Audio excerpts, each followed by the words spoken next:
Hello everyone, and thank you for tuning into this video. In this problem, we're being asked what volume of CO2 gas at 350 Kelvin and 1 atm of pressure will form when 50 grams of oxygen burn, according to the balanced chemical equation below. And we're also given the molar mass of oxygen, balanced chemical equation, and a table for your R constant. And so I know from the equation that we're going to be working on ideal gas laws because we're given the temperature, pressure, and volume along with the mass. And looking back, or if you remember, our ideal gas law equation is PV equals nRT, or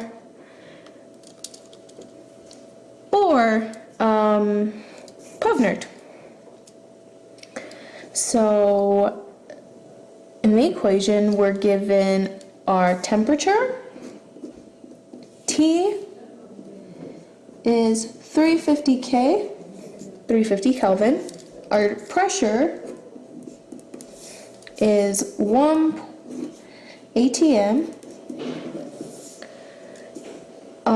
We're given our mass, but our N value here needs to be in moles, right? And so our first step when looking at it is to convert 50 grams of our oxygen, O2, to moles, right? And then we're being asked what the volume of CO2 gas is, right? Because this is our product when O2 burns. And so our first step is converting our grams of oxygen to moles of oxygen. First step. So 50 grams of O2,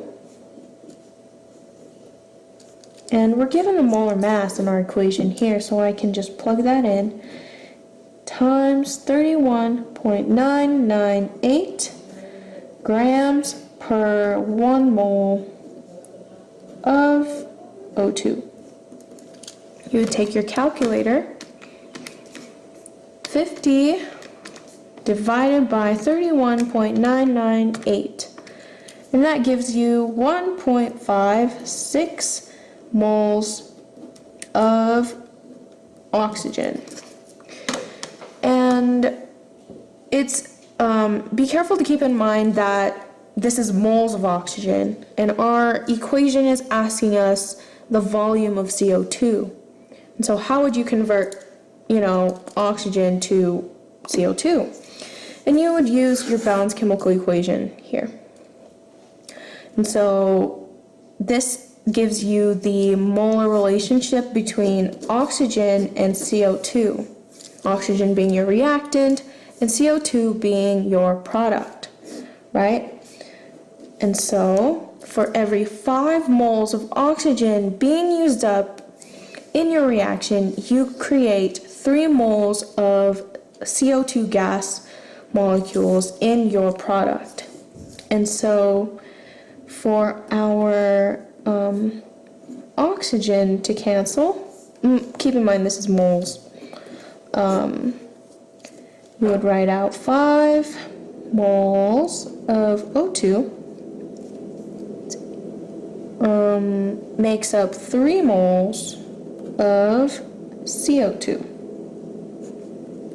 You take out your handy dandy calculator again, plug in those numbers, 156 times parentheses 3 divided by 5. Oops, divided by 5. There we go. And your number should come out 0.936 moles of CO2. And we would use this number of moles in N as N here.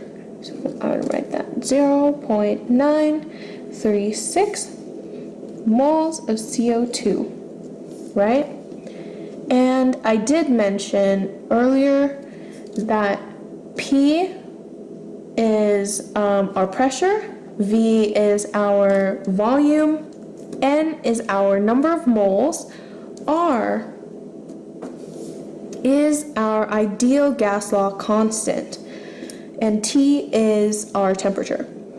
And so our ideal gas law constant here, if you look at the chart, it varies depending on the units for pressure, volume, and temperature, right?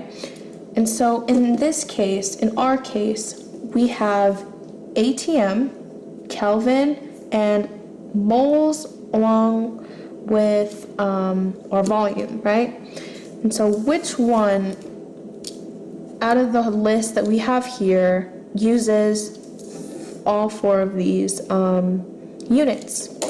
And so, looking closely, we know that our R constant should be this one right here, because it has liters of volume, atmosphere pressure, moles, and our temperature in Kelvin.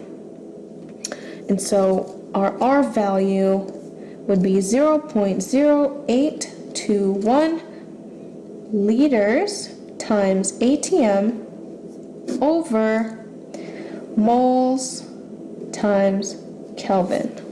And it's very important to always write out your units. Okay, and so now we have this equation and we have all our numbers to plug in. And since we're solving for volume from the beginning, I'm going to rewrite our equation to solve for volume. So V equals nRT over our pressure. And I got that by just isolating V here, dividing by P, divide by P, so P would cancel, and you're left with this equation. Next, I'm going to plug in all the numbers that I have. N is a number of moles of CO2, which is 0.936 moles of CO2 times our R constant, which is 0.0, right? 0.0821 liters times atmosphere over moles times Kelvin times your temperature, which is 350 Kelvin, all over our pressure, which is 1.0 atm. Now, take our handy dandy calculator. We plug in those numbers, 0.936 times 0.0821 times 350 all over 1, which would equal 26.9 liters of CO2 volume. And just to double check, our units cancel: moles, ATM, temperature, and we're left with liters of CO2. So that's good. And now we're left with our final answer as 26.9 liters of CO2 formed when 50 grams of oxygen is burned. Now, to reiterate, going back to the beginning of the problem, we're given our temperature, pressure, and our mass of oxygen, and we're being asked what the volume of CO2 is. By doing so, we wrote out our ideal gas law equation, which is PV equals nRT, otherwise known as PUVNERT, and we figured out, and we wrote out our givens, which were the temperature, 350 Kelvin, pressure, which was 1 atm, N, we found N, which stands for the moles of CO2, by converting 50 grams of oxygen to moles of oxygen. And then from moles of oxygen, we converted it to moles of CO2 using the molar ratio given in our balanced equation. Then afterwards, we used this chart to look at which gas constant we needed to use. And then after that, we plugged in all our numbers in our equation here, just changing it up so we can solve for volume. And assuming that we plugged in all our numbers correctly in our calculator, we should get 26.9 liters of CO2 gas.